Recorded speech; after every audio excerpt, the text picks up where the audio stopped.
eating and drinking at the first Yom Kippur when they build the Beis Hamikdash, Shleim HaMelech. Should be taking Yad Mamish. I want to wish everybody a chsima, ugmar chsima teva, l'shana teva l'sima.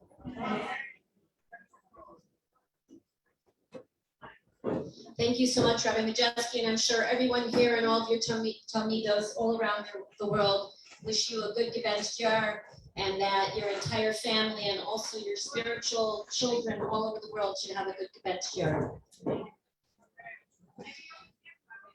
Another person who needs no introduction because really and truly everybody knows Mrs. Esther Sternberg, and she's always so gracious whenever we call her. She always agrees to come, and I have the pleasure of my 5th daughter in Beis Rivka being in Mrs. Sternberg's class, and she's so excited to be in her class and to be learning from her. Mrs. Esther Sternberg.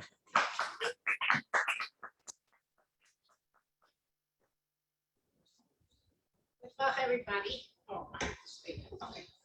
I'm actually very nervous, and I'm not usually nervous. I speak all over the place, and I'm not nervous. But I was thinking the last week that I am coming to speak to you about Rebbe Tzvachana, the woman that HaKadosh Baruch Hu chose from all the women in the whole world, that she should be the mother of this great tzaddik. How great is this woman? And who am I to speak about her, or to praise her, or to tell you about her? Who am I? I can't even fathom the greatness of this woman. I think the reason I was asked to speak is because of my age. And I guess I'm the oldest one in this room. And I knew Rebbe Tzachana, I think right now. And I knew Rebbe Tzachana since I'm 4 years old, because I lived in this neighborhood. And I was asked to speak because I really knew her very well. But I'm so nervous because it's a very great responsibility. You know, when we talk about Rebbe Tzachana, the first thing we think about is her mesiras nefesh in helping her husband when he was sent to exile in this terrible place in Kazakhstan after he was arrested in his city that he was rabbi. He was the chief rabbi of the city. And he was arrested just because he was religious and he was leading the Jewish people. And after a while, they decided, why should they take care of him in a prison? They could have sent him to a faraway country where there are no people, no stores, nobody to learn with, nothing to do, and let him just, they gave a sentence of 5 years of exile.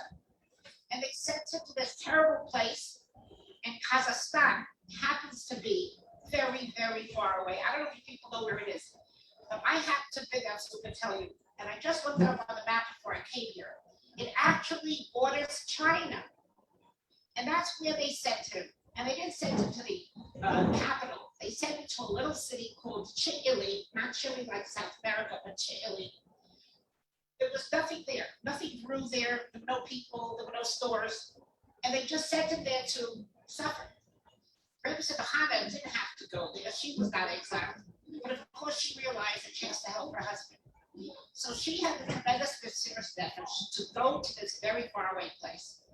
That the weather there is terrible. It's either extremely hot or extremely cold. And no food, no people, no normal housing for 5 years. But she did everything in her power to make his life easier and to make him happy. And I think we all know that she produced ink for him to write his famous scholarly explanations on Kabbalah. She produced this ink by gathering berries and boiling the berries. I never would think that if you boil berries, you're going to get a thick enough color to write with. But actually, with the different berries, he was able to write. They got a feather from a chicken somehow, and he wrote. He didn't have paper, so he wrote in the margins of the spurim. He had a few spurim with him. And some of those spurim are here in the library. We can see them when they have an exhibit. And you see the writing in the margins are in different colors. Because if she had red berries, it was written red ink. And if she had blueberries, it was written blue ink. So sometimes on the same page, she would write something and continue another time. We have different color berries. And it's interesting that the Rebbe always spoke about the berries And I once thought to myself, I know about the berries since I'm a little girl. Why is Rebbe always talking about the berries? And one time in Farbrengen, which the Rebbe had a Farbrengen every year on her website, the Rebbe said, if you're wondering why I'm talking about the berries, it's because when you talk about somebody who passed away, you want to talk about things that this person did that affected people for many generations to come. They're wonderful things that people do, but they just do in their lifetime. The fact that she made the ink for my father, and he was able to write these explanations of Kabbalah, for generations to come, people can learn this. And there are actually all this far printed with the teachings of Rebbe Yitzchak. And I've always spoke about this to talk about the greatness of his mother. I want to tell you something about Kazakhstan, because 2 years ago was the 75th yard site of Rebbe Yitzchak, Rebbe's father. And we were supposed to be, my husband and I, in Eretz Yisrael for a wedding, and we had to be there also for his mother's yard site. And in between was this celebration that hundreds of people were going to Kazakhstan in honor of the yard site. So our children gifted us with tickets to go from Eretz Yisrael to Kazakhstan for the 2-day continuation of lectures and speeches and banquets and gatherings of hundreds of people from all across the world. Now, Rabbi Majeski just explained, I'm going from one thing to another, I'll sort of show you how it fits in.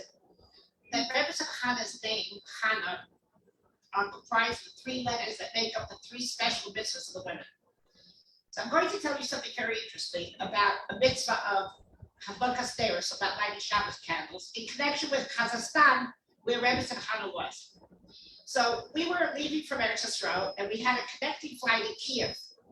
And for some reason, the plane didn't take off on time, and we were stuck. We came to Kiev, and they said, we missed our flight. Nothing you could do about it. You have to wait here for 24 hours because we have no other flight. And I was so upset because we're missing everything going on in Kazakhstan. I don't want to be in Kiev. So my husband said, don't worry. He's going to call New York, maybe the travel agent, arrange something. Go sit down, calm down. I was afraid I was going to get a stroke. I was so upset. And what am I going to do here for 24 hours doing nothing? It's Kiev. I don't have a hotel. I don't have food, nothing. And as I sit down, my phone rings. I don't know why I answered the phone, a New York call in Kiev, in Russia. But I don't know, I was so nervous. I answered the phone. It's a very good friend of mine. Hi, Esther. She's in such a good mood. And I'm so nervous and upset. By me, it's 9 o'clock at night. I heard it's 1 o'clock in the afternoon. The sun must be shining by her. Esther, I have such an interesting story to tell you. I said, sorry, you know where you reached me? You reached me in Kiev, in Ukraine. I'm stuck here without a flight. I'm supposed to be going to Kazakhstan. She says, oh, but this is such an interesting story. You'll be so happy. I said, you know what? Maybe you can make me happy. And she tells me the following, that her son has a Chabad house in Long Island. And one of the members of his shul was sitting Shiva, the mother passed away, and he went to pay a Shiva call. And as he's sitting with the men, he hears from the ladies' section, a woman is saying, we all became religious because of one candle. And suddenly everybody gets quiet, because how do you become religious from a candle? And your candle is a physical thing, and how does that change people's spirituality? So everybody got quiet, and she continued. And she said, many years ago, my mother was stopped and given a candlestick and a candle to give me, but I just started to light candles. But my mother had no time to speak to the girl who gave it to her because we were on our way. I should talk louder. Because they were rushing to go somewhere. And they just took the package. But a few hours later, her mother called the number of this Neshek brochure, and I hope that everybody knows what this Neshek brochure is. And the number happens to be at my house. And this lady called up and said, who are you people that care we should light candles? So I started to explain, we are the Lubavitch Women's Organization. She says, oh, are you the same people that check businesses? I said, well, we're a sister organization to that, yes. So she said, well, why do you care if I light candles? So I said, well, the Lubavitch already feels that we have to bring more light to this world, more spiritual light. And he wants us to reach out to every single Jewish woman and to every single Jewish girl. And that's why we gave it to you. She says, that's so interesting. I didn't light candles ever, but I remember my grandmother lighting. And we go into this whole conversation, and she's going to light. She has other candles at home that she uses when she has a dinner party. She'll use that. She'll light with her daughter. Then she goes on to say that she doesn't know what her children are going to do in the summer because they live in a very bad neighborhood, and that she doesn't know what they're going to do a whole summer when school is over. And I just said, would you ever think of sending her to a camp? And she said, I would love to, but I don't have money for it. Anyway, to make a long story short, I arranged for these children to go to camp because I said, how old are your children? And she tells me my son is turning 13, August 15th. She didn't say bar mitzvah. And I got such a shock to my heart that he's going to be bar mitzvah. She didn't say the word bar mitzvah. So who knows if she's doing anything about his bar mitzvah. So I said, I'm going to get him into a camp, and I'll get your other children too. And we got his child her son into Gan Yisrael, where they made a very big excitement about teaching him to prepare for bar mitzvah. They made a big bar mitzvah the whole camp was involved with. And the two younger children went to day camps.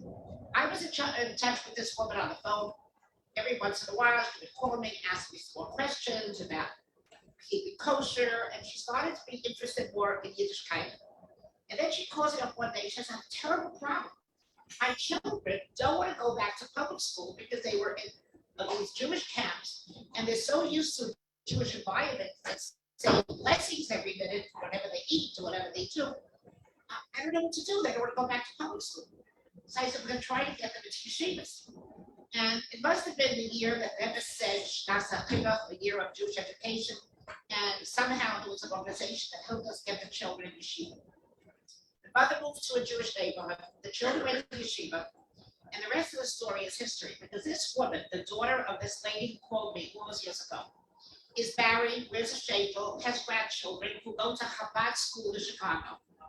And the other son is from, and they all became religious because of this one candle that somebody gave. Now, I don't know who that person is, because it happened so many years ago, we have no idea who gave them the candle.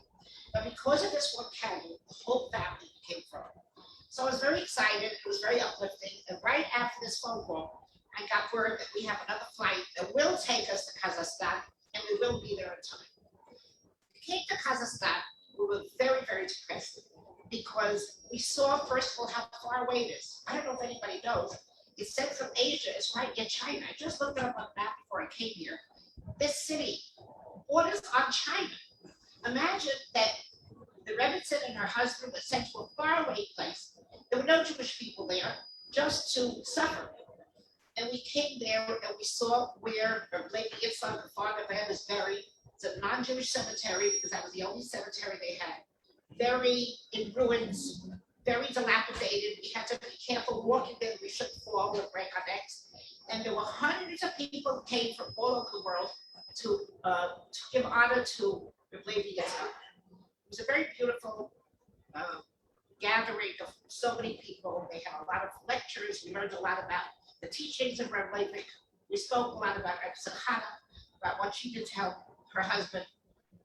And it was a very uplifting time over there. But we couldn't stop thinking about how terrible it was for Reb Zechana to be in this terrible faraway place. Baruch Hashem, she came to America in 1947, and slowly she got to know people in Crown Heights. Now, I don't know how many people here know that, but in 1947, the people in Crown Heights were mostly not Lubavitchers. They were mostly either secular people or modern Orthodox people. Most of the Hasidim lived in another neighborhood that was cheaper called Brownsville. There were very, very few people in Crown Heights. My parents lived here because my father was very close to the previous Rebbe, so he lived here. And my mother felt very bad for Reb Zechana that she has so few people that she knows. So she used to go to visit her every Shabbos, and she took me along. So when I was 4 and a half, I went to visit her. I had no idea who she was. A nice lady. She always had some candies for me. And I sat there listening to what they were talking about. Really was none of my business. But I remember her as this wonderfully sweet woman, so friendly and so warm to me, like as if she would be another grandmother of mine. As the years passed by, Reb Zechana moved on President Street into her apartment on the corner of Kingston Avenue and President. And every day, if it wasn't raining, she would stand outside to get fresh air. And anybody who walked by was able to come talk to her. And she was like everybody's grandmother. People would stop her and discuss anything they wanted with her. And she was so loving and caring. And she would ask people about their children. She would notice a little child was a little bit too skinny, and she would ask them if the child was eating well or whatever it was. She gave people advice. And so many people became friendly with her that they actually went to visit her in her home. And our Rebbe used to go visit her every single day, and sometimes he came, and she was entertaining a lady from the neighborhood, and the people didn't know that the Rebbe was waiting in the kitchen. He wanted to visit his mother, but he heard her talking with somebody, so he sat in the kitchen and waited so they should not interfere with her guest. I want to tell you something. We have to assume that she was such a very pious woman to be given this great bracha to have to be the mother of this child. I'm going to tell you a story that epitomizes her nature. It was 1959. I did research on what year it was. I didn't remember, but I found out later. I was walking on Kingston Avenue towards 770 because I wanted to see the Rebbe. We that time did not yet have a ladies' shul. Only for Rosh Hashanah Yom Kippur, they let us go into a certain library that was near the men's shul. Only 1961 did we have our own shul, the end of 1961. But on Shabbos, if you walked to 770, after davening, you would see the Rebbe walk home to his house. So if you ever wanted to see the Rebbe's face, his holy face, you went to 770 and you would see the Rebbe walk home. So I was going to 770 one Shabbos, and I noticed on the corner of President, Rebbe Hannah standing there. And I couldn't imagine what she's doing in that area because on Shabbos she used to not stand in the street. So I walked over to her and I said, Rebbe, do you need anything? And she tells me the following. Now this story might sound a little bit difficult, and I'll soon explain to you. She says to me, I want you to know that this Shabbos is the Ufruf. The Ufruf is the Shabbos before a boy gets married and gets an aliyah to the Torah. There's an Ufruf of this owner across the street from our house was Raskin's fruit store that she used to buy fruits and vegetables. The son of the owner of the store was getting married that week. So this Shabbos was an Ufruf. Because there was no ladies section, she said she wanted very much to go and wish the parents mazel tov, but there's no ladies section. The Kala happens to be from the family that owns the grocery store at the end of the block, family Lipsker. So I want to wish the parents mazel tov, but I can't go to the store. So will you please walk me to the store, and I'll stand by the store, and I'll give over my blessings of mazel tov. Now I have to tell you, I was 14 years old, 14 and a half. I couldn't understand how you do blessings to a closed store on Shabbos. But Rebbe Zakana asked me to do it, so I'm going to do it. So I took her hand and I walked slowly across the street. She stood in front of Raskin's fruit store. She closed her eyes very tightly. And I don't know, for maybe 5 minutes, she was giving over all her love and blessings to the family of the fruit store. And then she said, now take me please to the grocery store on the corner, the next corner down. I was in such, I didn't know what was happening. But I went to the grocery store, and there again, she closed her eyes and again spent about 5 minutes conveying all her blessings. And then she said, and now please take me home. Now I have to tell you that I was so shook up by this that instead of going to 770, I ran to my mother and I said to my mother, tell me what happened. Explain to me what happened here. It's a closed store at Shabbos. So she said, don't you understand? She's such a great tzaddikus that her blessings go through to the people that own the store. And that's how she gave her blessings. She, being such a tzaddikus, could give it over in that way, even though nobody was in the store. But the store belongs to them, so the blessings are going to go to them.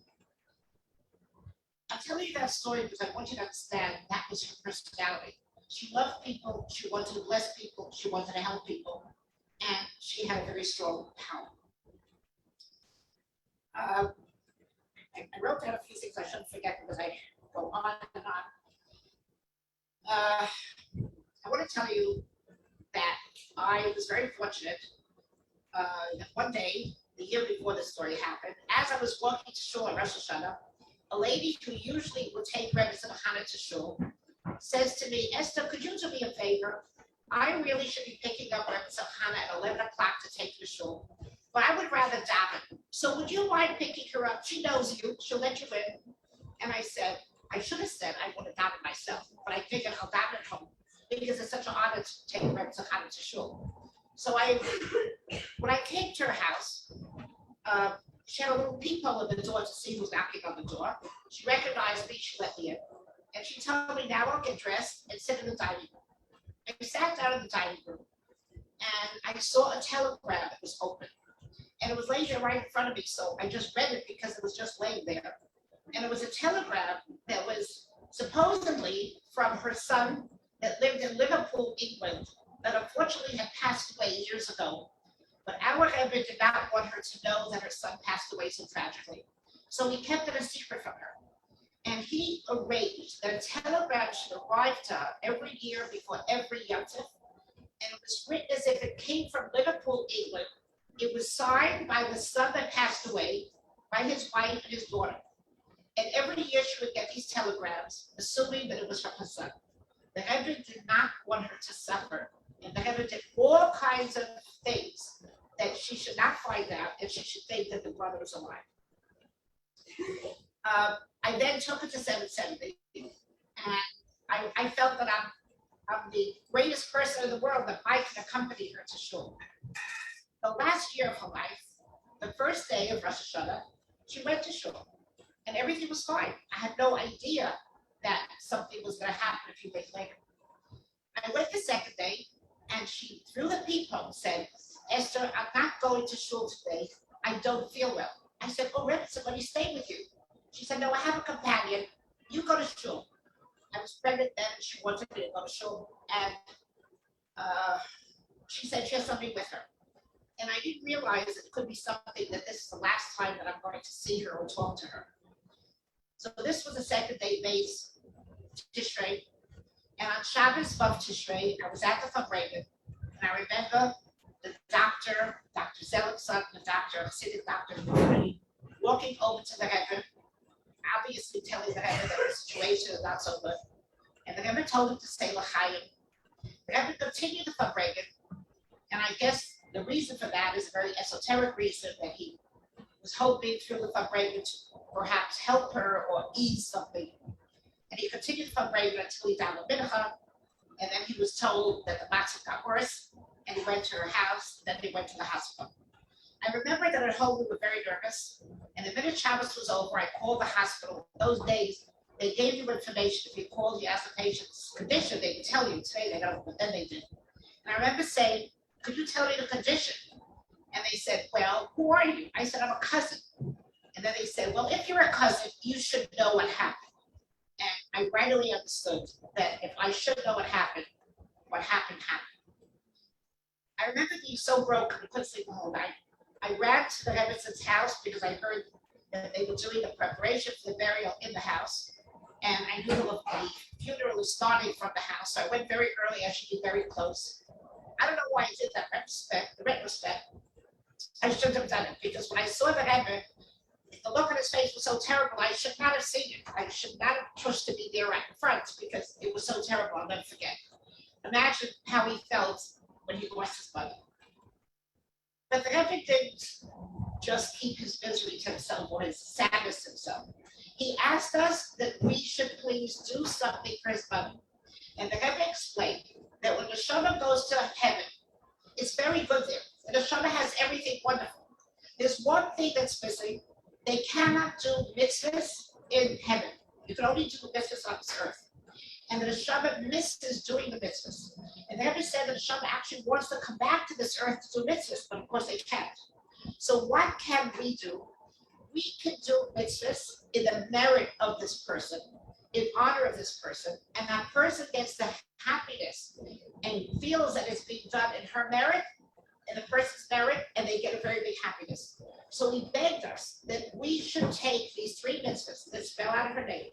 The mitzvah of challah, which encompasses all the mitzvahs of kosher food, and of course taking challah when we bake bread on challah. The mitzvah of Nida, which is Taras HaMishpacha, the family of purity. And the Hay stands for Hadlok Saner, Shabbos candles. The Rebbe said that we should do more in our own lives to be more careful in the observance of this mitzvah.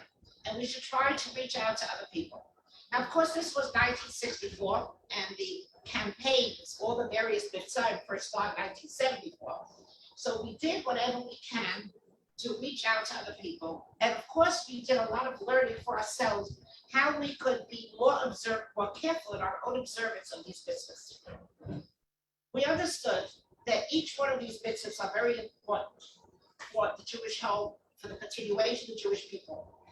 And we tried in every which way to do whatever we can. I want to tell you a very special story. I told it a few years ago, but I don't think anybody over here heard it. I'm going to try to be brief because the story is long, but I'm going to make it short. One day, I think a lot of you know that when the Rebbe gave dollars on Sunday, I used to stand there and help the ladies move. That they should not keep the Rebbe too long, so I was ushering them to be a little bit quicker.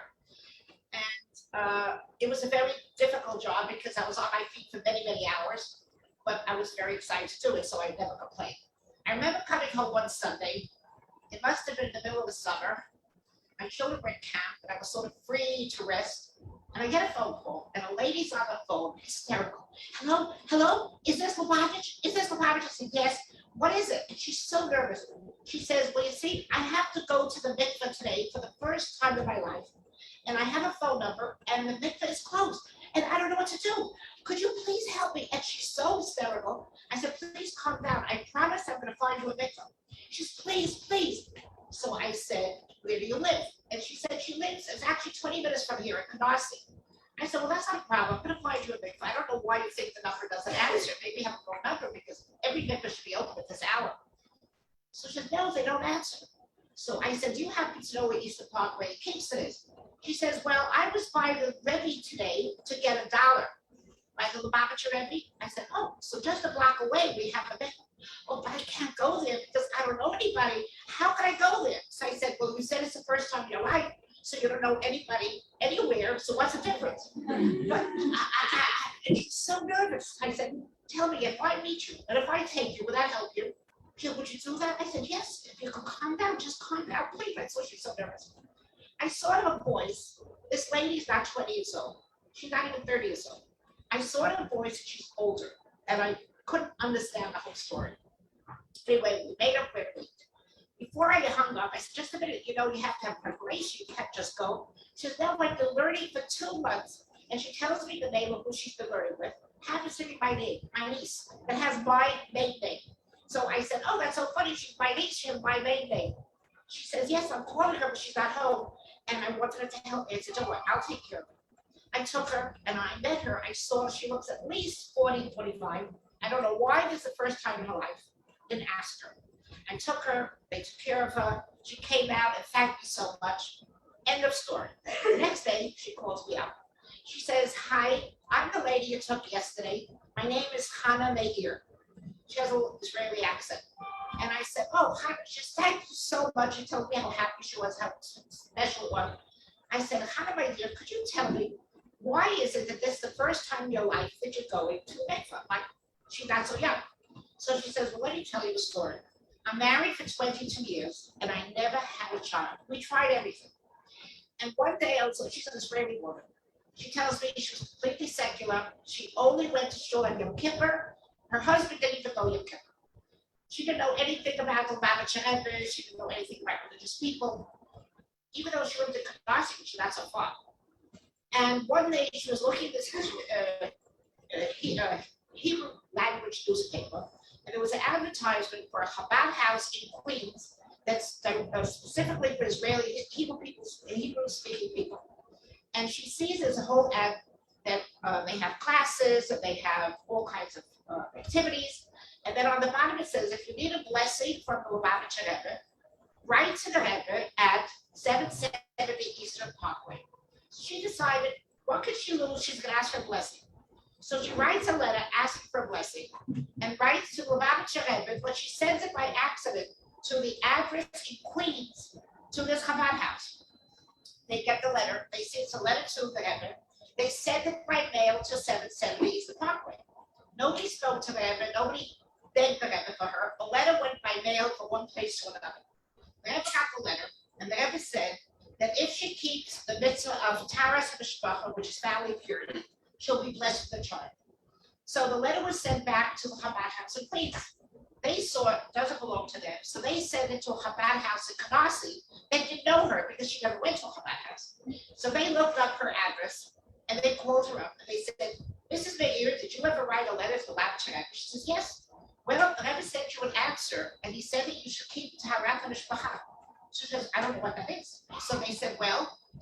willing to keep it. We're going to send a couple to you to learn with you and your husband. She says, I'll do anything. I want to have a child. So they ended up sending my nephew and niece to learn with them. It just happened to be by coincidence. We don't believe in coincidence. Everything's hashgacha pratis. And they were learning for 2 months. And this lady was ready that Sunday, and she must have written the number wrong. So I said to her, Hannah, that's an unbelievable story. But I want to tell you, if you want the bracha to come true, you have to have a home that you keep Shabbos, a home that you keep kashrus. A holy neshama should come into this world, has to be to a holy home. Oh, I'm willing to do anything. So I arranged for my niece to learn with her laws of Shabbos, and I told her what books to buy. And I learned with her the laws of keeping kosher. I told her which books to buy. And we were doing this on a weekly basis, twice a week. I learned twice a week, my niece. I remember on Hanukkah, I'm having a very big Hanukkah party, and I'm in the middle of frying 1,000 latkes because I was having a big crowd. And there's a phone call, and my daughter answered the phone and said, it's Hannah Meir. I said, tell her I can't talk now, I'll call her in the morning. No, she said, it's very important. So I closed the fire because it wasn't a latkes to burn. And I said, Hannah, I'm so busy, I can't talk to you now. She said, just a second. I have a Hanukkah present for you. I said, you don't have to give me a present. She said, I want to tell you I'm pregnant. I couldn't believe it. 22 years she was trying to become pregnant, and the Rebbe told him to keep Taras Mishpacha, and right away she became pregnant. To make a long story short, she gave birth to a little girl 9 months later, and the niece of mine that learned with her gave birth to a boy 9 months and 2 weeks later. And we had the birth at my parents' house. So Hannah came with her husband and her little girl to my parents' house, to my niece's bris that my parents were making. And we were talking about it. She said that the doctor can't believe how I became pregnant because she was working so hard. I said, what's the name of the doctor? And she tells me it's a doctor that I know very well, a religious woman in Borough Park. A week later, my own daughter has a baby. So I'm in the hospital, and this doctor is delivering her baby. And I said to the doctor, what do you say about Hannah Meir? I know you don't talk about a patient, but what do you say about this miracle? She says, 22 years we're working, and the Rebbe gives one bracha, and suddenly it helps. Anyway, to make a long story short, we were in touch with Hannah Meir, and somehow we lost touch with her because something happened to her phone, and then we heard she moved to Florida, and we lost her. We had no idea where to find her. She didn't call us. She didn't call my niece. She didn't call me. We didn't know what happened. For 14 years, we lost track of them. And I was so upset because it was such a beautiful story. This child was a miracle from the Rebbe, and we lost all the contact. 14 years later, I get a phone call from my niece and nephew who moved to Belgium. They called from Belgium to say, we found Hannah Meir. I said, how'd you find her? It seems that when they were standing online that Sunday to get $1 from the Rebbe, the husband was standing near a man from Israel who lived in a city in the north of Israel called Afula. And this man made friends with him, and he said, if you ever come to Israel, come to me and I'll help you with whatever you need. They ended up, moved to Florida for a short while. She said she lost her phone book. She didn't remember my last name. She only knew me as Esther. She didn't know how to reach my niece. And they were living in the north of Israel. This man helped them. The girl went to Chabad school, but became totally Chabad people, very religious. She had a shir in a house every Shabbos for all the women in Afula. It was unbelievable. This we found out later. Her husband went to a wedding and happened to sit near a man that's a cousin of mine. And he asked him, what's your name? And when he said his last name, so this man said, oh, I knew somebody in Brooklyn 15 years ago by this name, but I lost contact. He says, what's the name? And he told him the first name. He said, oh, he's my cousin. They moved to Belgium, and I happen to have his number. So they gave Hannah Meir's husband the number of my nephew in Belgium. And they called to Belgium, they reconnected. Anyway, I reconnected with them in Israel, and she tells me the whole time, my daughter knows that she's a holy child, a blessing from the heaven, and she knows it was a woman involved. She wants to meet you. And I said, we're going to meet. Whenever it is I come to Israel, we're going to meet. Anyway, every time I came to Israel, I never had time to go so far in the north. I just spoke on the phone, and we made up, we're going to meet, we're going to meet, we're going to meet. Unfortunately, a few years later, she got very sick and she passed away. I tried to be in touch with her daughter, Rivka, but she wasn't interested. I don't know. The people in Afula were taking care of her. And that was the end of the story, I thought.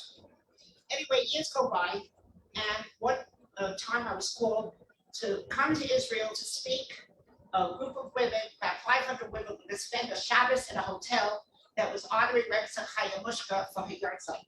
And they wanted me to speak about Reb Chaya Mushka in this hotel. And the person in charge of the program lives in Afula. And she knows Hannah Mahir's daughter, Rivka. And then she says to me the day before I left New York, we have an idea that maybe we invite Rivka and her husband to come. You should tell your story. She should tell her story. So we can like close a circle of this miracle story. I said, okay, I'm very eager to meet this Rivka. And I heard she got married to a religious boy. I was very excited. Then they called me just before I went to the airport. We decided you should not meet her until Shabbos day when you'll tell the story. It should be a surprise for you. So the whole Friday night, I'm looking at all the 500 people, all to meet Rivka. But I had no idea what she looks like. And I just spoke, and I spoke for hundreds of hours Friday night, and I woke up very tired. And anyway, I was scheduled to speak at 4 o'clock in the afternoon about this story. And when I got up on the stage, everybody came running. They didn't know what I would talk about. They just thought it might be interesting.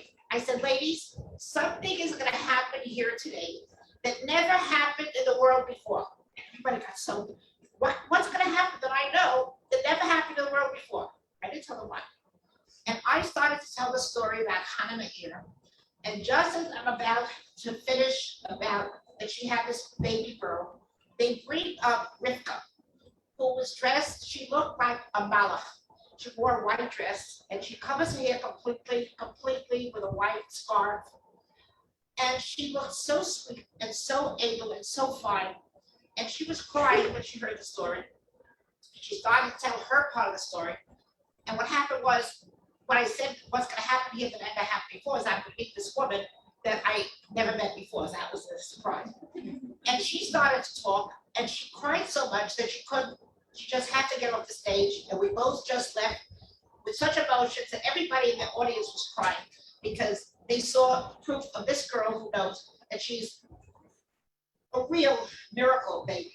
Now, I want to tell you something. Why am I telling this story? For a few reasons. But one reason is, if she had not gotten this brochure online when she was going to get $1 from the government, I don't know how she would have called anyone to help her. Because she had this brochure, she called my number, not knowing who's going to answer the phone, but she needed help. So somebody gave her this message brochure. And because of that, she called me, and that's how she ended up going to it. I don't know what would have happened, who she would have called if she didn't have this brochure. I want to just tell you, continuing with Rivka.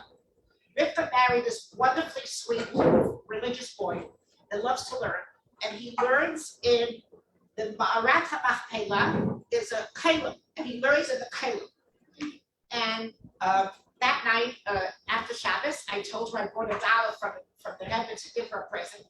And he was like, said, oh, I wish I could get one too. And I didn't know what he was like, so I didn't want to bring one for him. So I said, my husband's going to be in Israel in 2 weeks. He's coming for his father's yard site. If you want, my husband will bring one. He goes to Ma'arat HaMachpelah every time he goes to Israel. So he'll give you $1. You'll meet, you'll call him, I'll give you the number, you'll call him, and he'll give you the $1. Anyway, they had not yet been blessed with children. They were married about a year and a half. So when my husband gave him the $1, he asked my husband to bless him. My husband said, oh, why to bless you? I'm hoping that this $1 is going to bring you a blessing. Anyway, 9 months later, she had her first child. She named the child after her mother. I adopted her because she's so sweet. They are so grown. They are so special that I actually adopted her. I just got a message from her now before Yahtzeit, and she sent me a picture with her 4 children to her. She has 4 wonderfully religious children. They are so special, I can't tell you. And this little girl is a blessing. This young woman is a blessing that happened from the Rebbe because her mother listened to the Rebbe's bracha and she kept the laws of Taras Mishpacha. We know that the Rebbe said that keeping the laws properly is a schooner for people to be blessed with children. I have to go on because I don't know how much longer I'm going to talk here, but let me just tell you something else. When it comes to Shabbos candles, I can tell you 1,000 stories, but now's not the time. How many people here ever heard of the book that was written by a Rabbi Telushkin called Rebbe? Anybody read the book? That book, this man, Rabbi Telushkin, worked for 10 years, reviewed all the sichos that the Rebbe spoke, any conversation that the Rebbe had at Farbrengen. He reviewed everything for 10 years to prepare this book. Amongst the things he wanted to put in the book was a story he heard that had to do with me. So he called me if he could interview me, if he could put in the story. And the story was that one Friday I got a call from the Rebbe's office that he got a letter from somebody that the Rebbe should please send him a candlestick for his daughter and a kiddush cup for his son. I got a call 20 minutes before Shabbos that I should see that this little girl should light candles today. So I speak to the secretary, he gives me the name and address, and they live in Bowie, Maryland. In my life, I never heard about that city. I knew about Baltimore. How am I going to get somebody in 20 minutes to light candles in Bowie, Maryland? But they never wants it, so it's going to have to happen. So I called up a shliach in Baltimore. He said, are you kidding? I'm 4 hours away from Bowie. I said, well, I don't know what to do. So I'm going to try to call the lady. Maybe she has some kind of candles at home. I called up a lady called Mrs. Starr. And Mrs. Starr answered the phone. She knew nothing about what her husband wrote, but she was very willing. Oh, that would be wonderful. You want my daughter to light candles? I said, I'd like you to also light. She said, well, if you tell me what to do, I would do it. I said, well, I want to take a tablecloth and put out 3 candles and take a pencil and paper. I'm going to spell the blessing to you in English letters. I'm going to teach you how to say the blessing. And she was very excited about it. I was so happy. And I had to spell Kiddush Shanu Bin Mitzvah, so not so easy for people that don't know Hebrew. But she was so eager that she wrote everything down. Then before I hung up, I said, tell me, does your daughter go to a Hebrew school? She says, yes, she has 13 girls in the class. I said, you know what, I'm going to send candlesticks to the 13 girls. Do you have any friends that you can influence like candle? She says, yes, I belong to a group with 10 women that join this group every 2 weeks. I said, okay, I'm going to send you 10 sets of candlesticks to your friend. Anyway, it was Order Shabbos. I hung up for Mrs. Starr. Next Friday, I happened to be sick with the flu. I'm laying in bed. I get a call from the Rebbe secretary, Rabbi Broder Official, and he said, Esther, the Rebbe took out a letter from the corner of his desk. He had some letters in a pile in the corner, and he took out this letter and he said to call me to find out what happened to the little girl in Bowie, Maryland. I said, Rabbi Broder, the Rebbe gets thousands of letters a day. And he asked about this little girl in Bowie, Maryland. He says, yes, the Rebbe just took it out from a pile on the desk. And he said to find out what happened. I said, I'll tell you the truth. I was sick a whole week. I didn't call. I just know I sent the candlesticks. So I quickly called. And the mother told me how excited her daughter was that she lived. She told all her friends she's getting candlesticks for them. And she gave out to her friends. And she says, you know what? People called me from another school that their girls also want candlesticks. And it turned out I had to send her another 40 candlesticks for the other children and some other candles from some other women she knew. So I called up to the Rebbe's office to say that it had a continuation. It just shows you how much the Rebbe kept this one little girl in Bowie, Maryland. And he kept the letter in a corner on his desk to find out if she in fact started to light and how happy, if she's happy about it. So Rabbi Tilushkin wrote this story in the book. I don't know where he read it, but he spoke to me about it. Anyway, the book came out, millions of copies were sold, and I got a lot of requests from people, I don't know how they found me, asking that they remember getting these candle holders when they were in school, when they were young. They wonder if they could get a candle holder now for their granddaughter, for their cousin, whatever. A lady called me from Jupiter, Florida. I've never heard of Jupiter, Florida. And I don't know how she found me, but she found me on the internet so you could do everything. And she said, please, I would like some candlesticks because I have some nieces and a granddaughter. I'd love them to start lighting Shabbos candles. I said, no problem. How many do you need? Ship it off, no problem. Well, before Rosh Hashanah, I get a lot of phone calls. I'm busy on the phone all day because people are calling. Either they want a new brochure because the brochure runs from one Rosh Hashanah to the next, or they want an extra brochure for a neighbor, whatever it is. They don't have this here. A lot of people call just to thank. I think after COVID, a lot of people are so happy they're alive. They call to thank that they once got a brochure from us and they get it every year. And they just call to say how thankful they are. And I was like so surprised. I get a phone call from this lady in Jupiter, Florida. She says, you wouldn't know who I am. I said, I think I know who you are, because nobody else from Jupiter, Florida ever wrote to me. You're not going to believe that these children that I gave the candlesticks to, they are so careful about Shabbat. They changed their whole life because they lit candles. So they decided to have a Shabbos meal. If they had a Shabbos meal, they decided to keep Shabbos the next day too. I'm calling to tell you that those candlesticks you gave me a few years ago, It changed the life of all these children that I gave it to. And I said, I know exactly who you are. And she couldn't imagine how I know. I don't know her personally, but I knew her from that letter. So I'm going to tell you one more thing before I end. Something that I hope is going to give you an inspiration to want to do what they ever asked us, to reach out to women and girls to get them to bench lift. Every year, this organization that I run, we made a fundraiser once a year so that we could keep up our producing these candlesticks and printing information and different advertisements. One year, it was the year actually that Rebbe Chaim Mushka passed away. But when we planned the Bla Malka, the fundraiser was on Motzei Shabbos, we had no idea that the Rebbe was going to pass away. So we chose a specific date and we sent out invitations. And I remember sending an invitation to them also. I always sent an invitation and they would give me a blessing. But the Rebbe passed away. We had a dilemma. Should we do the fundraiser or should we not? And then everybody said, no, do it and do something special in her honor. So we decided we're going to do it. And we announced a special fund that we're going to do more advertisement for Mitzvah Neshek for the candlelight campaign.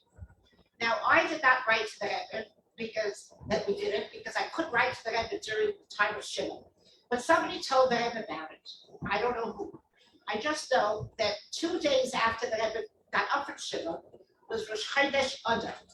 And I got a phone call, and my father got a phone call, that we should come to the Rebbe's house after the Rebbe davened. I think a lot of you know that the Rebbe stayed in his house the first year after his wife passed away, and all the davening was in his house instead of the Sunday. And the Rebbe was davening in his house, and we were told that we should be there because he wants to speak to us in his library on the second floor. We had no idea why, and we were very nervous to look at the Rebbe at such a time. I went with my father. He was my fundraiser, and my father and I were walking in. My father was shaking. I was holding his hand. We should fall. And as I walk closer, the Rebbe is holding out a white card, and he tells me to come to take it. And it was the invitation that I had sent him months ago, or weeks ago, to this Bla Malka. And the Rebbe said the time was not apropos for me to give you the blessing.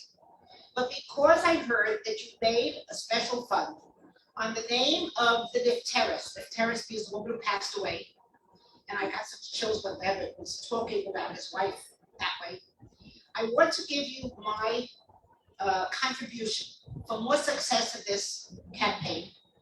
And since the numeric value of her name, Chaim Mushka, is $470, I'm going to give you $470 plus an extra $1 for you should have added success as a contribution to this one. And then the Rebbe went on to say, Ya'ir Mazalon, which means the mazel should get brighter, of all those that help you financially in this campaign.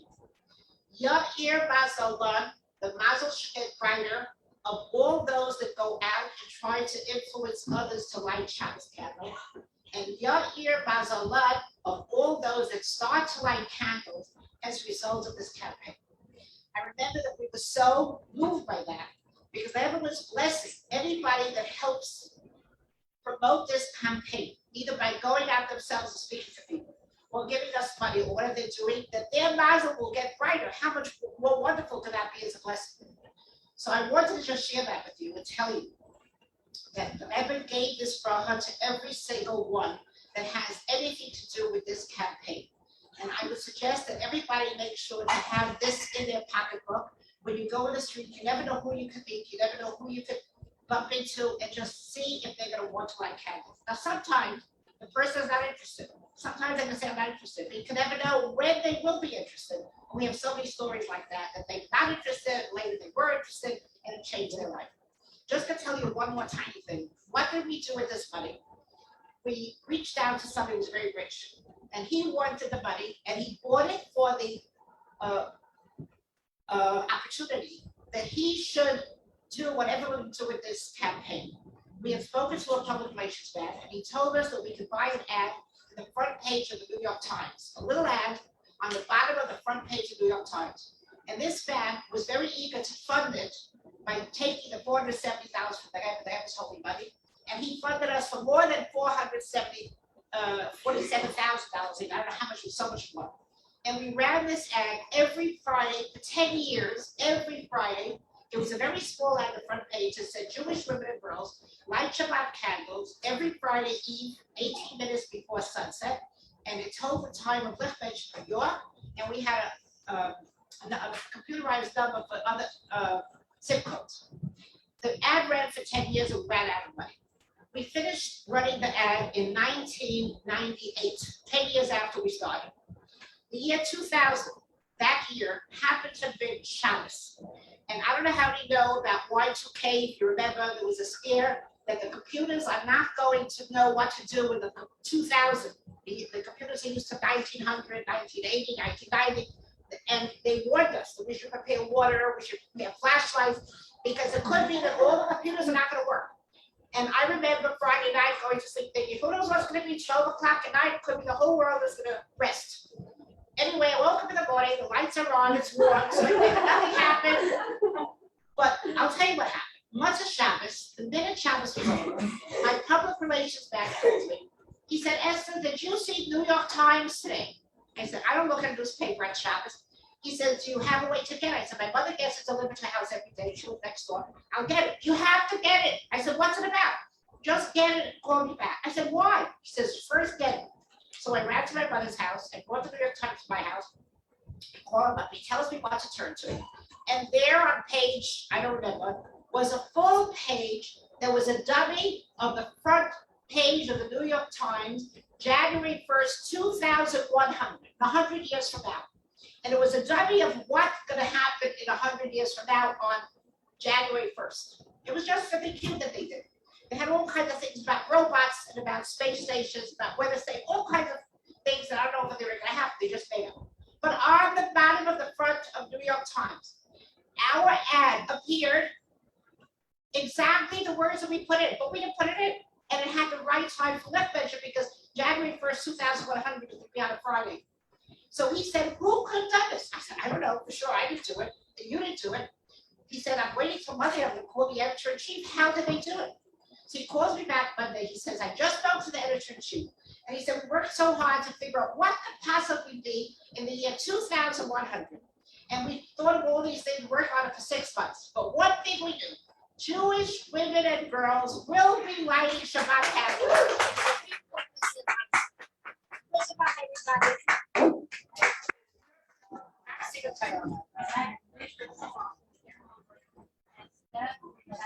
Thank you so much, Mrs. Sternberg. One time when I heard Mrs. Sternberg speak, she mentioned that she used to be very shy, and that the rabbi gave her a bracha to speak, and ever since then she's been able to speak and share all of these fabulous stories. Last night, when I went outside my front door to see if our guests were on their way, I saw the light.